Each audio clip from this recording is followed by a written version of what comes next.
Assalamualaikum. Assalamualaikum. I have a question in English, okay? Because my Okay, Malayan yeah. not so good. So I converted, and then I know Islam. You already converted. I Okay, already mashallah. reverted. Alhamdulillah. And I know Islam ban eating pork. But I got question from my Japanese friend. Kanako, why you cannot eat pork? Why we Because- cannot consume yes, pork? Because Yeah, okay. I just give answer, and then I said, oh, maybe because pork is not good for health. That's from Allah. And then she asked me one more question. But Japanese is one of the, how to say, the longest life. We don't die ari. Our average age is like 80, 85. So how can you prove pork is really bad for health? She said. How can I explain for her? Okay, thank you. What is religion? Religion.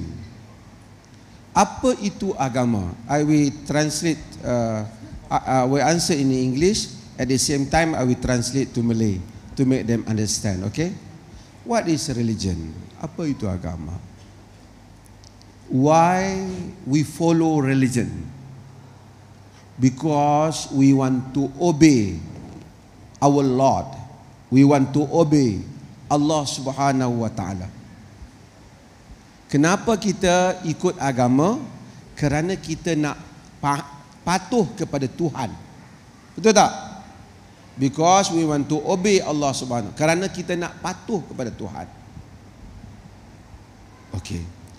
Macam mana kita nak patuh kepada Tuhan? How to obey Allah Subhanahu wa taala?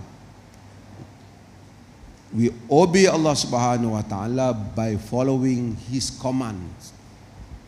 Kita mentaati Allah dengan mengikut arahan-arahan Allah. Maka di dalam agama, in religion we have do and don'ts. Things that we can do and things that we cannot do it. Ada perkara yang boleh kita buat dan perkara yang kita tak boleh buat dalam agama. Kalau tidak, apa maksud ikut agama? Otherwise, what is the meaning by following Allah Subhanahu wa taala or obeying Allah? You obey someone that you do what he asks you to do and you don't do what he forbid you from doing. Okay. Jadi apabila Allah suruh kita buat, kita taat. Allah asks us to pray, so we pray. Allah suruh kita salat, kita salat. Allah commands us to pay zakat, to fast in Ramadan. Untuk puasa bulan Ramadan, kita puasa bulan Ramadan. Untuk bayar zakat, kita bayar zakat. And Allah said, don't do this. So we don't do this. Things that Allah kata jangan buat, jangan buat. One of the things that Allah prohibit us from doing is prohibited in Islam is consuming pork. First, what is the reason? Because we obey Allah Subhanahu wa taala. This is the first reason. Even though we don't know what is the benefits behind obeying this command, so we still obey Allah Subhanahu wa taala because He is our Lord. Kerana Allah adalah Tuhan kita. After that, we can do research, study to know the goods or the benefits behind that teaching. Kita boleh cari sebab apa. So today people develop the knowledge and they know that the benefit or what is bad about the consuming pork. So they come up with some research saying this and that. So if you consume pork, you will get this and that in terms of scientific or health advice. So ini ada di dalam agama. Sehari ini kita tahu bahawasanya ada benda, bila makan babi, tahu babi? Banyak dia punya bahaya dia. Quran tak bagi tahu secara detail, tapi hari ini science study kata bahaya. But as a Muslim, we believe.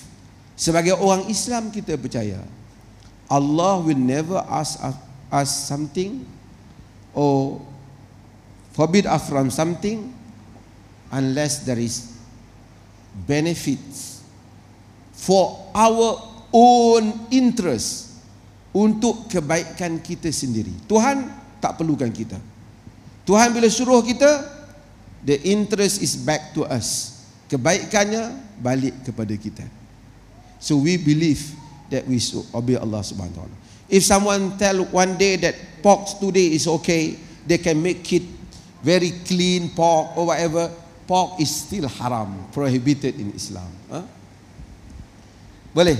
Kalau ada orang bagi tahu babi dah okey sekarang, makan pun sihat, tetap haram sebab kita taatkan Allah Subhanahu wa taala. So Muslim tak makan khinzir.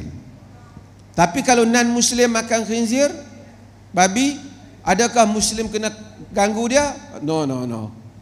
That is their right. Is your parents want to consume pork. You cannot say no, you cannot consume pork.